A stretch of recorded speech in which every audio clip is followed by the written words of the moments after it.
Hello students. तो हम बात कर रहे थे जो कि हमारा पीजीटी कमीशन हिमाचल प्रदेश में कंडक्ट होने वाला है, उसके अंदर हम बात कर रहे थे जो हमारा बीएड पोर्शन 20 मार्क्स का रहने वाला है। उसके आज वीडियो नंबर 5 आ चुकी है।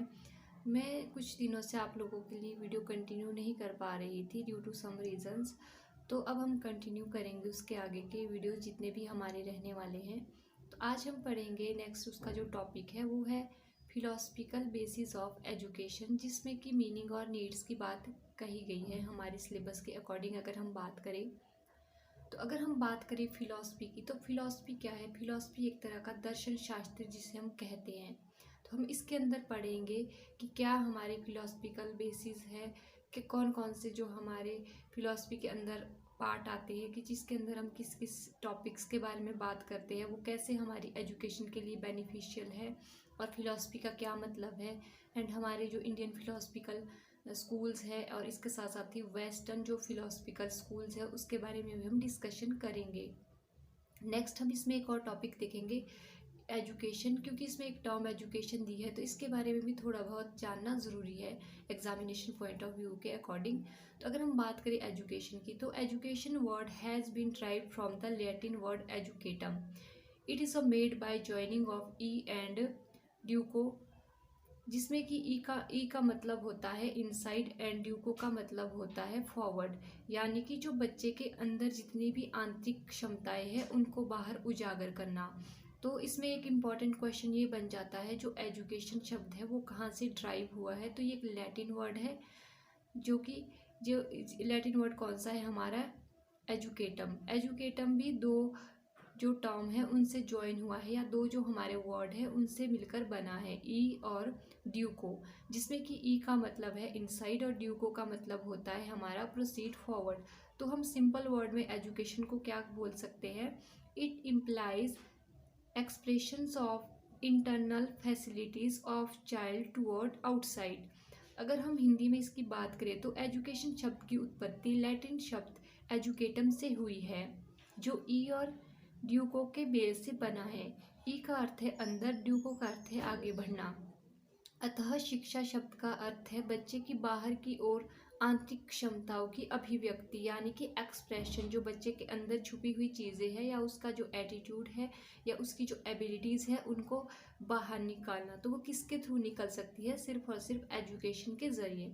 नेक्स्ट अगर हम बात करें एजुकेशन की कि क्या क्या और इम्पोर्टेंस हो सकती है एजुकेशन की। Education is powerful tool to change the world. तो हम बोल सकते हैं कि एजुकेशन एक ऐसा पावरफुल टूल है जिसके थ्रू हम जो हमारा संसार है उसको चेंज कर सकते हैं।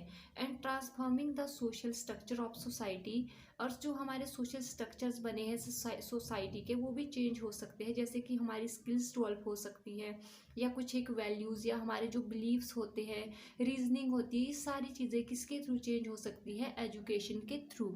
नेक्स्ट अगर हम बात करें डेफिनेशन की, एजुकेशन की डेफिनेशन अकॉर्डिंग टू विवेकानंदा की बात करें तो education is manifestation of perfection already present in man, यानी कि शिक्षा मनुष्यों में पहले से मौजूद पूर्णता की अभिव्यक्ति है।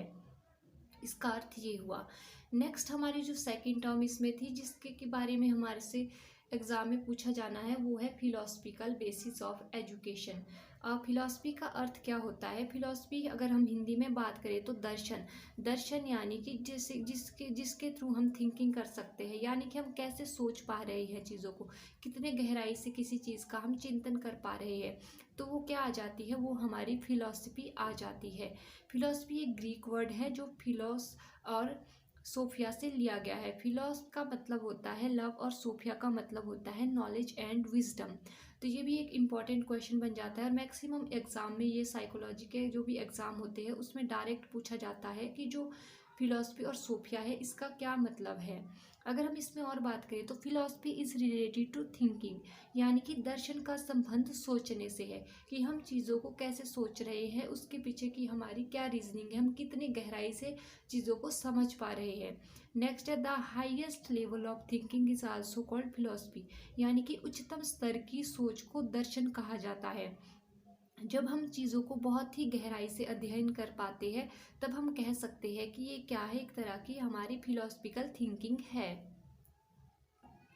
नेक्स्ट अगर हम बात करें study of an idea about, अब हम इसके अंदर किस चीज़ की बात करते हैं, ऐसे कौन से आइडियाज़ हैं जिनकी बात हम दर्शन शास्त्र के अंदर करते हैं या फिलॉसफी के अंदर करते हैं, तो वो knowledge, truth, nature and meaning of life, इसके बारे में हम बात करते हैं कि नॉलेज क्या है, ज्ञान क्या है, ट्रूथ सत्य क्या है, एंड नेचर, नेचर क्या है, प्रकृति क्या है, एंड मीनिंग ऑफ लाइफ, जीवन का क्या अर्थ है। ये सारी चीज़ें हम किसके अंदर पढ़ते हैं, फिलॉसफी के अंदर। एंड द विजन, विजन यानी कि दृष्टि, thinks deeply about a subject, इसमें हम किसी भी सब्जेक्ट को ले सकते हैं और उसके बारे में गहन अध्ययन करते हैं, जैसे कि यूनिवर्स, यूनिवर्स क्या है, ये कैसे बना है, या कोई और यूनिवर्स इसके साथ रिजेंबल कर रहा है, साइंस के जितने भी कंसेप्ट होते हैं वो सारे हमारे इसके अंदर आ जाते हैं। पॉलिटी या हिस्ट्री, कुछ भी हम जब कंसेप्ट बहुत ही डिटेल में पढ़ रहे हैं या उसके बारे में हम गहन अध्ययन कर रहे हैं, तो वो सारा क्या हो जाती है, हमारा एक तरह का विजन हो जाता है। Next one is Indian context की अगर हम बात करें, तो इंडियन कॉन्टेक्स्ट में अगर हम फिलॉसफी की बात करें तो birth place of philosophy India को माना जाता है। जो वेदास है वो सबसे पहले यहाँ पर ही बनाए गए थे इंडिया में, और इसके साथ साथ ही जो स्कॉलर्स एंड यूनिवर्सिटीज़ है वो भी हमारे यहाँ पर बहुत पहले से प्रसिद्ध है, जैसे कि चारवक हो गए। इसके साथ साथ अगर हम और बात करें, वेदास हो गए यहाँ पर, यूनिवर्सिटी तक्षशिला हमारी जो यूनिवर्सिटी है, इस तरह से क्या थे यहाँ पर बहुत पहले से ही क्या हो गया था, एक तरह की फिलॉसफी और फिलोसफिकल कॉन्टेक्स्ट में जितने भी हमारे स्कॉलर्स थे वो आने शुरू हो गए थे। अगर हम बात करें इसमें नेक्स्ट, तो India consider to be the birth place of philosophy, ये वही बात हुई जो मैंने अभी आपको एक्सप्लेन की, the great and ancient philosophy of the world, और सबसे पुरानी जो वर्ल्ड की फिलोसफी मानी जाती है वो इंडियन कॉन्टेक्स्ट को ही माना जाता है। ये कहा जाता है कि जो भी फिलोसफी ओरिजिनेट हुई है वो कहाँ से हुई है, इंडिया से, यानी कि दुनिया के महान व प्राचीन दर्शन का उद्भव भारत में ही हुआ है। नेक्स्ट अगर हम बात करें according to Panini grammar, Panini ने क्या लिखा था, एक संस्कृत ग्रामर लिखा था, तो उनके अकॉर्डिंग दर्शन क्या है, दर्शन मीन्स टू सी और विजन, इनका अर्थ है, दर्शन का मतलब है कि देखना और दृष्टि यानी कि समझना उन चीज़ों को। तो इन्होंने अपनी इस जो स्टेटमेंट है इसको एक्सप्लेन भी किया था। इनके अकॉर्डिंग क्या है, explaining according to Panini philosophy क्या है, Panini said darshan is not only to see और see the ordinary but to see or contemplate by the intuition and draw the right conclusion, यानी कि जो पाणिनि के अनुसार दर्शन क्या है, दर्शन का मतलब सिंपल देखना नहीं है, हम ऑर्डिनरी तरीके से जो चीज़ें देखते हैं उसका ये मतलब बिल्कुल भी नहीं है। इनके अकॉर्डिंग क्या है, जब हम अंत चक्षुओं से गहन थिंकिंग यानी मनन करके चीज़ों को देखते हैं और एक सही कंक्लूजन पर पहुंचते हैं तो वो क्या हो जाता है, वो ही हमारा दर्शन हो जाता है। नेक्स्ट अगर हम बात करें इंडियन स्कूल ऑफ फिलोसफी, भारतीय दर्शन के बारे में, तो इंडिया, अगर हम इंडियन कॉन्टेक्स्ट की बात करें तो इनको दो पार्ट में डिवाइड किया गया है, एक है थियस्टिक और वैदिक फिलोसफी और दूसरा अथेस्टिक और फिलोसफी। एथेस्टिक और वैदिक फिलोसफी का मतलब है आस्तिक, और जो एथेस्टिक फिलोसफी है वो नास्तिक है। एंड नेक्स्ट अगर हम बात करें इंडियन कॉन्टेक्स्ट के अंदर थियस्टिक और वैदिक, और इसको हम ऑर्थोडॉक्स स्कूल भी कहते हैं, तो इसमें क्या है, जितने भी हमारे वेद या ईश्वरवाद जैसे कि ईश्वर है, इस तरह की जो चीज़ें हैं वो सारी कौन मानते हैं, थियस्ट एंड वैदिक एंड ऑर्थोडॉक्स स्कूल। इसके अंदर हमारे सिक्स मोस्टली कंटेन करे जाते हैं, जैसे कि मीमांसा, मीमांसा या पूर्व मीमांसा भी इसको कह देते हैं। तो ये किसने बनाया है, महर्षि जैमिनी के द्वारा इसमें बताया गया है। इसमें वेद को ही बेस लिया गया है, इसमें वेद के बारे में ही चीज़ों को दर्शाया गया है। सेकंड वन है हमारा वेदांता, इसको हम उत्तर मीमांसा भी कहते हैं, और महर्षि बदरायण व्यास द्वारा इसको लिखा गया है। इसमें उपनिषद की बात की गई है और इसके साथ साथ स्पिरिचुअलिज्म की बात यहाँ पर की गई है। Next one is the Sankhya, जो कि महर्षि कपिल मुनि द्वारा लिखा गया है। इसको oldest of the Orthodox philosophical system भी कहा जाता है। नेक्स्ट वन हमारा जो है, नेक्स्ट है वैश्विक, वैश्विक किसने लिखा है, ये लिखा है महर्षि कर्नाड ने। इसके अंदर जीन, इनहेरिटेंस एंड 5 एलिमेंट, जिसको कि हम बोलते हैं अग्नि, पृथ्वी, वायु, आकाश, इस तरह के जो एलिमेंट है उससे ही क्या हुआ है, सृष्टि का निर्माण हुआ है। तो इस तरह की चीज़ें कौन मानता है, इस तरह की चीज़ें मानते हैं महर्षि Karnad. Next one is the न्याय। ये महर्षि गौतम द्वारा लिखा गया है। इसके अंदर logical thinking and scientific approaches के बारे में बताया गया है। Next one is the yoga. Yoga के अंदर क्या है, महर्षि पतंजलि ने यहाँ पर योगिक टेक्निक्स के बारे में कहा गया है, और साथ में हम अपनी बॉडी को कैसे कंट्रोल कर सकते हैं, माइंड और सेंसेस को कैसे ऑर्गेनाइज कर सकते हैं, इस चीज़ की बात कहाँ है, योगा के अंदर दी गई है। तो ये थे कुछ एक इम्पॉर्टेंट महर्षि यानी कि एक स्कॉलर जिन्होंने क्या किया था, फिलॉसफी के बारे में कुछ एक चीज़ें लिखी थी। एंड नेक्स्ट अगर हम बात करें एस्थेटिक फिलॉसफी और unorthodox school of Indian philosophy, तो इसके अंदर हमारे Charvaka philosophy and Buddhist philosophy and Jain philosophy ये सारे आ जाते हैं। चार्वाक दर्शन या बौद्ध दर्शन या जैन दर्शन जिसको हम कहते हैं। अगर हम बात करें चार्वाक फिलॉसफी की, तो इन्होंने एक तरह के मटेरियलिस्टिक चीज़ों के बारे में कहा है और लोक यात्रा के बारे में कहा है। इसमें एस्थेटिक जो चीज़ें होती है हमारी, जैसे कि सुंदरता से रिलेटेड चीज़ें हो गई, इसके बारे में इन्होंने बात की है। और इन्होंने क्या कहा है, जो एक धरती है वही क्या है, एक वर्ड है कि संसार है, इस संसार के अलावा कोई भी और संसार नहीं है। और इन्होंने डेथ को कहा है कि जो डेथ है वही क्या है, एंड है किसी भी इंसान के जीवन का। और इसके साथ साथ इन्होंने क्या कहा है, जो प्लेजर है वो एक तरह का अल्टीमेट ऑब्जेक्ट है हमारी लाइफ का। तो ये चार्वाक दर्शन में कहा गया है। नेक्स्ट है बुद्धिस्ट फिलॉसफी। तो इन्होंने क्या कहा है, संसार दुखों का घर है उसके बारे में, और अष्टांगिक मार्ग के बारे में इन्होंने कहा है। ये हमने बहुत अच्छे से बुद्धिज्म एजुकेशन सिस्टम में भी कवर कर लिया है। Next one is Jain philosophy. Jain दर्शन में क्या है, इसका बेसिस क्या है, आत्मा, सोल, पुनर्जन्म, ये सारी चीज़ों की बात कौन करता है, जैन फिलोसफर्स करते हैं।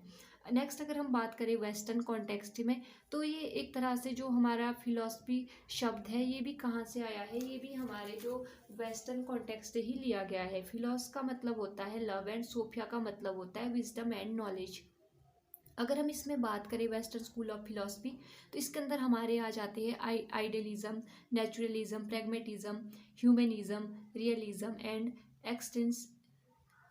एक्जिस्टेंलिज्म।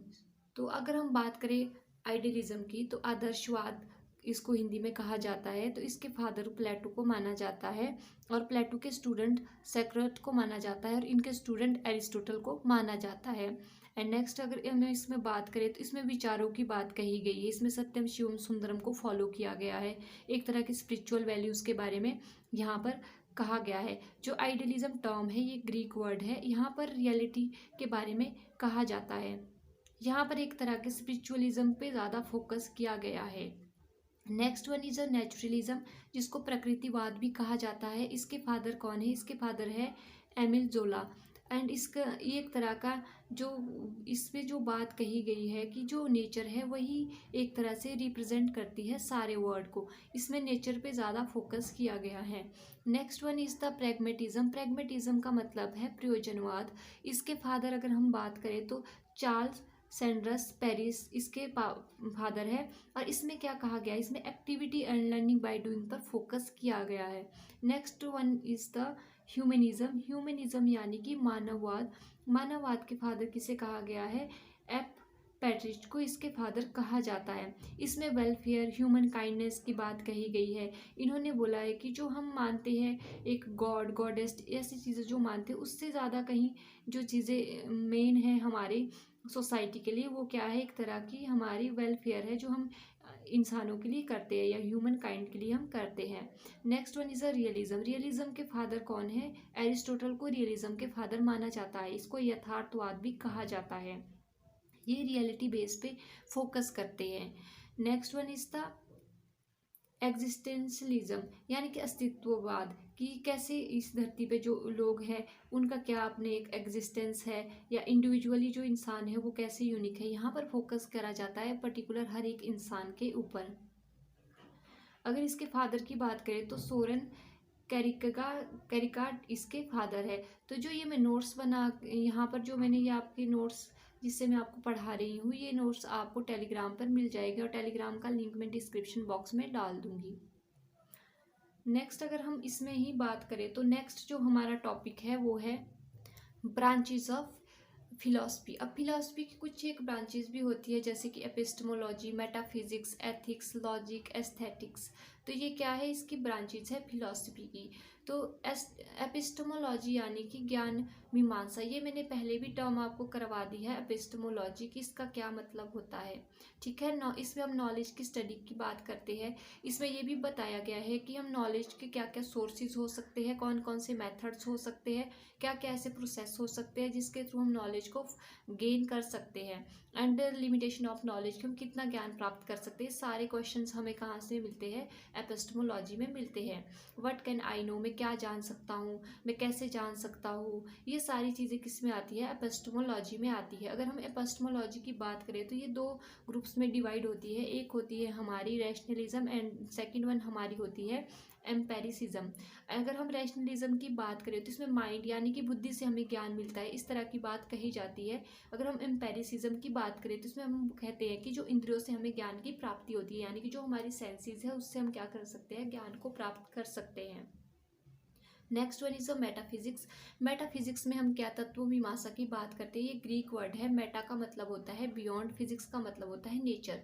इसमें क्या है कि व्हाट इज रियल, वास्तविकता क्या है, कि गॉड क्या है, सोल क्या है, आफ्टर लाइफ क्या है, इस तरह की जो रिसर्चेज होती है कि एक अर्थ है, अर्थ के अलावा क्या और कोई अर्थ है, या इज द वर्ड वन और मैनी, इस तरह के क्वेश्चन जितने भी हमारे होते हैं वो मेटाफिजिक्स में आते हैं। जितने भी हमारे नासा, इसरो ये रिसर्चेज करते रहते हैं तो ये सारी हमारी किसके अंदर आ जाती है, मेटाफिजिक्स के अंदर आ जाती है।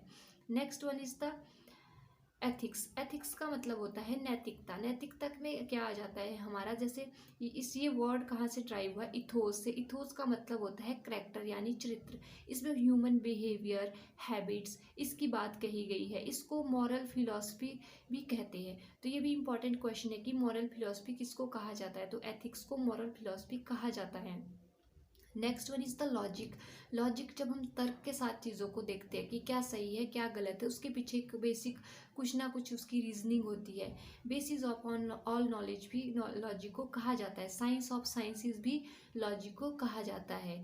तो next one is the aesthetics. ये होती है सौंदर्य सौंदर्य शास्त्र। इसके अंदर क्या होता है कि आर्ट, इमेजिनेशन, क्रिएटिविटी या साइंस ऑफ ब्यूटी इसको हम कहेंगे। तो यहाँ पर हम आर्ट, लिटरेचर के जो हमारी जैसे ब्यूटी होगी उसके बारे में डिस्कशन करते हैं। कोई बर्ड है या कोई ग्रासरी है तो उसको हम कैसे एक्सप्लेन कर पा रहे हैं, ये सारी चीज़ें हमारी किस में आती है, एस्थेटिक सेंसेस में आती है। नेक्स्ट अगर हम बात करें तो relationship of philosophy and education. तो इस रिलेशनशिप कैसा रहता है एजुकेशन में, देखो सबसे पहले क्या है कि एक तरह का ये क्या है, कॉइन की तरह बिहेव करता है।